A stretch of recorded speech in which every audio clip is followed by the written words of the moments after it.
Beginilah proses cara pembuangan kulit kayu yang dilakukan sejumlah petani di Desa Taba Tengah, Kecamatan Selangit, Kabupaten Musirawas, untuk dijual sebagai penghasilan baru di tengah pandemi COVID-19.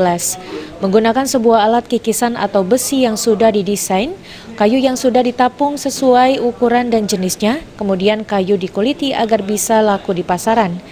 Masjid sebagai penampung kayu mengatakan bisnis ini sudah 5 bulan dijalaninya. Kayu yang dibeli dengan petani setempat dengan harga Rp2.000 sampai Rp10.000, lalu dijual lagi di Kabupaten Musirawas Utara. Penampung kayu sudah berapa lama, Pak? Untuk penampung kayu ini, Pak? 5 bulan. Sudah 5 bulan. Nanti kayunya, kayu apa saja yang diambil, Pak?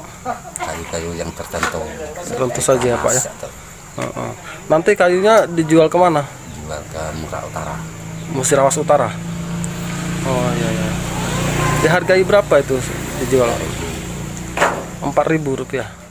Sementara itu, warga setempat Wal Ikrom mengatakan ia terpaksa menjual kayu di kebunnya sebagai penghasilan tambahan di tengah pandemi COVID-19 dan juga harga karet saat ini masih tergolong murah. Ini hasil dari kebun sendiri, Pak. Dari kebun sendiri. Kenapa ngambil kayu, Pak? Begini, Pak. Soalnya di tempat kami ini pencarian ini susah, karet murah. Ini lagi musim corona, terpaksa kami ngambil kayu untuk dijual buat makan sehari-hari. Minggu berapa per minggu sekali jual itu berapa? Dapat berapa biasanya?